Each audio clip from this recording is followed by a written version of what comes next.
बिस्मिल्लाहिर्रहमानिर्रहीम। आप देख रहे हैं मेरा ऑफिशियल यूट्यूब चैनल और मैं हूं उमर हयात ख़ान। सबसे पहले आज के इस वीलॉग में हम बात करेंगे कि जो इस वक्त सूरत हाल है आलमी तौर पर, जो आलमी मार्केटें हैं उनकी, और फिर उसके साथ साथ पाकिस्तान की जो स्टॉक मार्केट है उस हवाले से भी आज के इस वीलॉग में बात करेंगे। और पाकिस्तान की स्टॉक मार्केट जो है उसमें 9,500 से ज़्यादा पॉइंट्स की कमी रिकॉर्ड की गई है और ट्रेडिंग जो है वो आर्जी तौर पर और रोक दी गई है। कारोबारी हफ्ते का पहला रोज़ है और कारोबार के जो आगाज़ पर स्टॉक एक्सचेंज में शदीद मंदी देखने में आई है। और इसके अलावा ट्रेडिंग के दौरान 9,000 से ज़्यादा पॉइंट्स की कमी के साथ पाकिस्तान स्टॉक मार्केट में जो है वो 100 इंडेक्स 1,47,000 पॉइंट्स की सतह पर आ गया, जिसके बाद स्टॉक एक्सचेंज में कारोबार जो है वो आर्जी तौर पर रोक दिया गया। और गुज़िश्ता कारोबारी हफ्ते के आखिरी रोज़ जो है वो कारोबार के अख्ताम पर जो इंडेक्स था वो 1,57,496 पॉइंट्स पर बंद हुआ।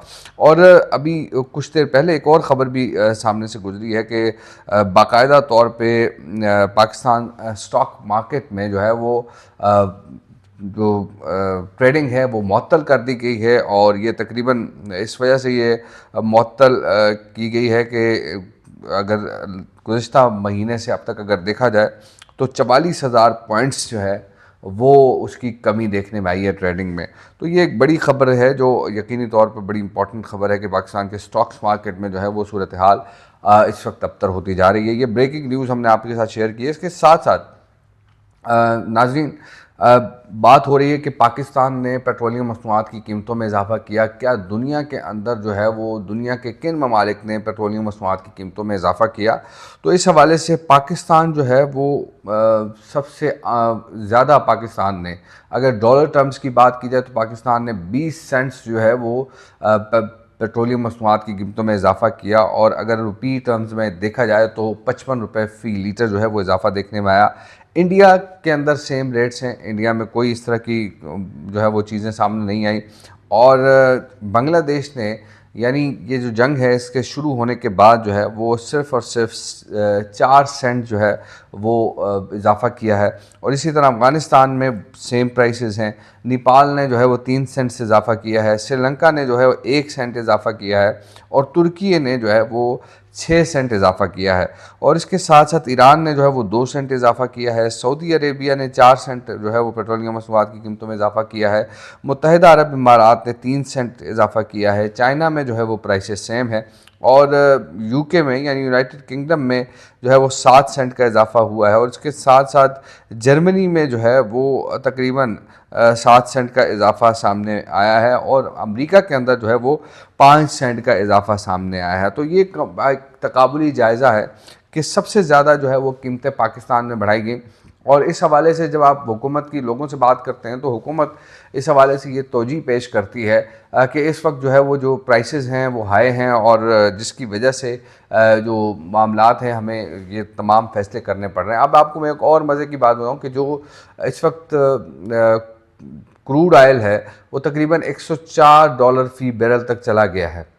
ठीक है, मान लीजिए ये बात, लेकिन जब ये मौका आएगा, जब इसकी परचेजिंग होगी तो फिर उसके बाद आप ये रेट्स बढ़ा सकते हैं। लेकिन अगर आप इसी तरह रेट्स बढ़ाएंगे तो फिर शायद आम लोग जो है वो इससे बड़े पैमाने पर सफ़र होंगे। लेकिन हम ये देख रहे हैं कि किसी के मफादात को प्रोटेक्ट किया जा रहा है। अब हमने कल आपको ये बताया था कि 113 अरब रुपए जो है उसका फ़ायदा दिया गया है ऑयल मार्केटिंग कंपनीज़ को।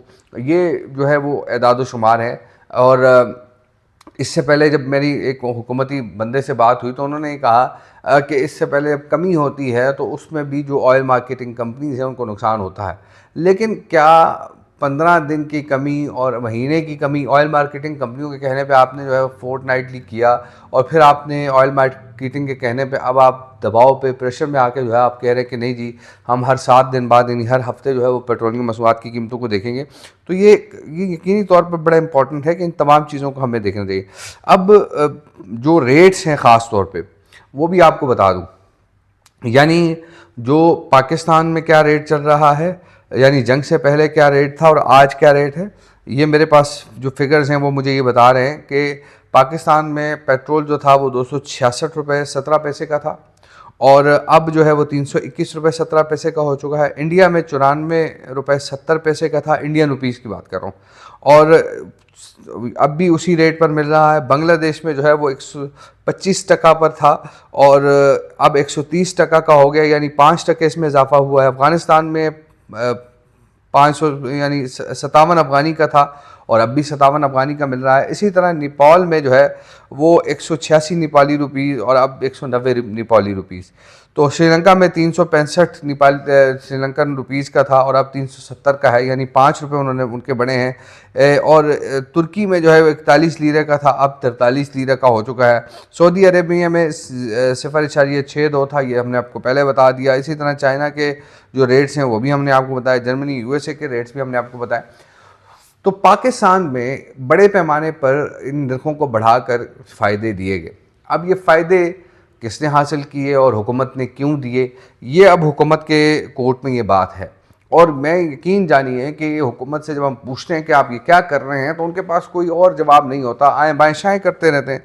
अब मैंने एक और सवाल पूछा और मैं उसका जवाब मुझे अभी तक नहीं मिला। मैंने ये सवाल पूछा कि मुझे आप ये बताएं कि अब तक यानी 1 साल में जो वफाकी हुकूमत के वज़रा हैं, अफसरान हैं, या फिर इसके साथ सूबाई हुकूमत के वज़रा हैं, अफसरान हैं, सरकारी मुलाजमीन हैं, जिनको पेट्रोल जो है वो दिया जाता है, वो कितने रुपए का जो है वो मुफ्त पेट्रोल इस्तेमाल करते हैं, मुझे इसकी तफसीलात दी जाए। तो इसकी तफसीलात मुझे मुयस्सर नहीं आई। और अब जो सूरत हाल है वो यकीनी तौर पर इम्पॉर्टेंट है, लेकिन कुछ जो थोड़ी बहुत एक मेरे पास रफ़ एस्टीमेट आया है कहीं से, तो मैंने कहा आपसे शेयर कर दूं कि जो रफ़ एस्टीमेट है वो क्या है कि पंजाब में तकरीबन 30,000 सरकारी गाड़ियां हैं, सालाना 20 अरब रुपये मालियत का पेट्रोल इस्तेमाल करती। अब जब 55 रुपये बढ़ेगा तो ये तकरीबन 22-23 अरब को पहुंच जाएगा। इसी तरह सिंध में 20,000 गाड़ियां हैं, सालाना 13 अरब रुपये जो है वो इस पर खर्च होते हैं। बलूचिस्तान में 8,000 गाड़ियां हैं, 4 अरब रुपये इस पर खर्च होते हैं। वफाकी हुकूमत के ज़रिए इस्तेमाल 12 से 15,000 गाड़ियां हैं और तकरीबन 9 अरब रुपये इस पर खर्च किए जाते हैं, यानी ये तेल की मद में, पेट्रोल डीजल की मद में खर्च किए जाते हैं। तो ये हमारे पास एक रफ़ एस्टीमेट आया था जो हमने आपके साथ शेयर करना था। तो ये इस तरह की सूरत हाल जब होती है तो बुनियादी जिम्मेदारी हुकूमतों की होती है कि वो सबसे पहले ऑस्टेरिटी मेजर जो है वो अपने ऊपर नाफिज करें। अब 2012 की जो मोनेटाइजेशन पॉलिसी थी उसके मुताबिक ये कहा गया था कि मुल्क में जो है वो इसी तरह पेट्रोल की कीमतें बढ़ रही थी, तो जो सरकारी अफसरान थे उनको कल्टस गाड़ियाँ, सुजुकी कल्टस गाड़ियाँ लेकर दी गई थी। लेकिन उन्होंने वो सुजुकी कल्टस गाड़ियाँ भी रख लीं, 1300-1600 सीसी की गाड़ियाँ भी रख लीं, मौजें ही मौजें। अब ये सूरत हाल, तो ये इसी हवाले से अगर देखा जाए तो बुनियादी जिम्मेदारी हुकूमत की है कि हुकूमत जो है वो इस मामले को देखे और हुकूमत इस मामले पर जो है वो अवाम को ज़्यादा से ज़्यादा रिलीफ दे। अब मैंने आपको कहा 370 अरब रुपए जो है वो हुकूमत ने इसी फ़ंड किसी मकसद के लिए बजट में मुख्तस किए होते हैं, तो हुकूमत को चाहिए था कि अवाम को उससे रिलीफ दिया जाता, लेकिन हुकूमत को अवाम ने रिलीफ नहीं दिया। तो यही मामला है, हुकूमत ने अवाम को रिलीफ नहीं दिया और अवाम जो है वो अब सड़कों पर ख्वार हो रहे हैं। अब पेट्रोल जो महंगा भी है वो भी बहुत मुश्किल से मिल रहा है, ये भी आपको बता दूं, क्योंकि रेट्स मज़ीद बढ़ने हैं। गुज़िश्ता हफ्ते से अगर देखा जाए तो ईरान के हमलों में कम से कम 13 इसराइली हिलाक हुए हैं, 1929 ज़ख्मी हुए हैं। और इसराइली वजारत सेहत के एक बयान के मुताबिक पिछले 24 घंटों के दौरान ईरानी हमलों में 157 अफराद ज़ख्मी हुए हैं और उस वक्त 112 अफराद हॉस्पिटल्स में ज़ेर इलाज है, 9 की हालत तशवीशनाक है। और बम शेल्टर्स में एहतियात के साथ जाएँ, क्योंकि कुछ अफराद शेल्टर्स की तरफ भागते हुए ज़ख्मी हो जाते हैं। ये पैगाम दिया गया है इसराइली वजारत सेहत की जानिब से जो इसराइली जो अवाम हैं उनको। अब मामला ये है कि अबनाए हरमज़ से तेल की जो बरामदात हैं वो भी मुतासर हो रही हैं, आलमी मंडियाँ जो हैं वो हिल चुकी हैं और अबनाए हरमज़ अमेरिका खोलने में नाकाम रहा है और आलमी मंडी में अब ये तेल की जो कीमत है वो $100 से बढ़ गई है। ब्रेंट खाम तेल जो है वो तकरीबन जो है वो 17% इजाफे के बाद $108 फ़ी बैरल तक पहुंच गया है। अमरीकी खाम तेल जो है वो भी तकरीबन 19% बढ़कर $108 तक पहुंच चुका है। मशरिक़ वस्ती में अगर जंग ये तवील होती है तो ये जो तेल की कीमतें हैं वो $120 फ़ी बैरल तक जा सकती हैं। अब हुकूमत की क्या जिम्मेदारी है कि हुकूमत इस वक्त अगर ये चाहती है कि इस चीज़ से बच सके तो फिल फॉर हुकूमत को डॉलर के रेट को नीचे लाना पड़ेगा। और हुकूमत डॉलर के रेट को इसलिए नीचे नहीं लाती क्योंकि हुकूमत को पता है कि अगर हम डॉलर के रेट को नीचे लेके आएंगे तो हमारी जो अपनी एक्सपोर्ट्स हैं वो भी मुतासर हो सकती हैं। तो ये इस तरह की जो मामलात हैं वो सामने आ रहे हैं। और दूसरी तरफ ओमान ने इसराइल और अमरीका के हमले जो है वो गैर अखलाकी और गैर कानूनी करार दे दिए हैं। ओमानी वज़ीर ख़ारजा ने ईरान के ख़िलाफ़ जो अमरीकी और इसराइली जारहियत है उसको गैर अखलाकी और गैर कानूनी करार दिया है।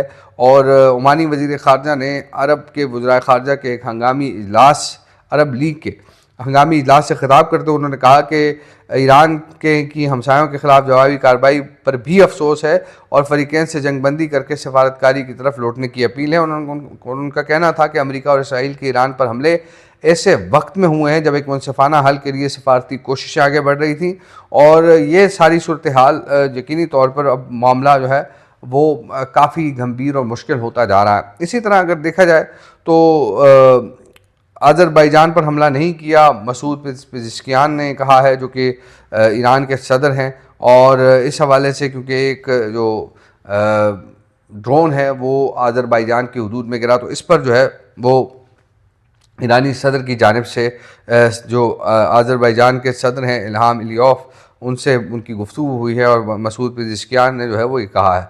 अब मामला यह है कि जो ईरान के हवाले से ख़ास तौर पे एक अहम ख़बर जो सामने आई है कि मुश्तबा ख़ामनाई जो है वो उनको ईरान का सुप्रीम लीडर जो है वो मुंतखब कर दिया गया है। और ईरान के नए सुप्रीम लीडर मुश्तबा ख़ामनाई जो है आयतुल्लाह ख़ामनाई के साहबज़ादे हैं, और उनकी क़यादत में पासदारान इनकलाब ने इसराइल पर नए मिज़ाइल हमले किए हैं। और इसराइली फ़ौज जो है वो लबनान में दाखिल हो गई है, हिज़्बुल्लाह से झड़पों में शिद्दत आ गई है, और जो इसराइली फ़ौजी हेलीकॉप्टर तबाह हुआ, जबकि बहरीन में ड्रोन हमलों से 32 अफराद ज़ख्मी हुए हैं। और जो ईरान का सरकारी नशियाती इदारा है उसके मुताबिक मुल्क से अपने नए रहनुमा मुश्तबा ख़ामनाई की क़यादत में पहली बार इसराइल की जानिब मिज़ाइल दागे हैं, और मिज़ाइल की तस्वीर भी जारी की गई है जिस पर लिखा हुआ था कि लब्बैक सैयद मुश्तबा। तो जनाब ये जो मामलात हैं ये इस तरह जा रहे हैं। लेकिन एक और बड़ी अहम और इंटरेस्टिंग न्यूज़ है कि इस वक्त जो अमरीका और इसराइल को जिस खिफ़त का सामना करना पड़ रहा है कि ईरान ने जिस अंदाज से अमरीकी और इसराइली इंटेलिजेंस को चकमा दिया है और उनकी फ़िज़ाइया को चकमा दिया है, वो भी सबके सामने। और ये कहा यह जा रहा है या अगर इसमें हकीकत कितनी है, लेकिन जो नज़र आ रही हैं चीज़ें ऑन ग्राउंड के जो मॉडल्स हैं, बैलून टाइप के मॉडल्स, टैंकों के, जहाज़ों के, हेलीकॉप्टर्स के, वो अमेरिका ने जो है ईरान ने जो है वो चाइना से लिए और वो अपनी मुख्तलिफ़ जगहों पे जो है वो उन्होंने डिप्लॉय कर दिए। उसमें जो एयर यानी हवा भर के जो है वो रख दिए, और वहाँ पर इसराइली और अमेरिकी फोर्सेस या इसराइली और अमेरिकी जेट्स ने हमला किया और उनको नुकसान पहुँचाया। तो ये एक यकीनी तौर पर बड़ा अहम मामला है।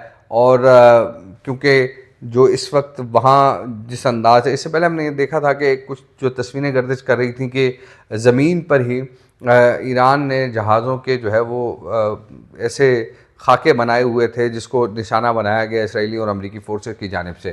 तो मेरे ख़्याल में अगर एसाब की जंग इस हद तक अगर देखा जाए तो एसाब की जंग में ईरान ने जो है वो कामयाबी हासिल की है, और ईरान इस वक्त एसाब की जंग में काफ़ी आगे हमें निकलता हुआ दिखाई दे रहा है। और अमेरिका जो है वो अपने लाओ लश्कर और दो ममालिक की इमदाद के साथ मिलकर भी जो है वो अब तक ईरान को उस तरीके से ज़ेर नहीं कर सका। ईरान में जो है वो आयतुल्लाह ख़ामनाई की शहादत के बाद अमेरिका ने ये सोचा था कि उसके लिए रिजीम चेंज जो है वो आसान हो जाएगा, लेकिन वो रिजीम चेंज जो है अब मज़ीद मुश्किल होता जा रहा है, और ईरान के अवाम अब उस जारहियत के ख़िलाफ़ हैं और वो अमेरिका और इसराइल को जो है वो मानने को तैयार नहीं है। तो ये कुछ अहम ख़बरें हमने आपके साथ शेयर की। अपना बहुत सारा ख्याल रखिए, दुआ में याद रखिए, और दोबारा आपसे अगले वीलॉग में मुलाकात होगी। अल्लाह निगहबान।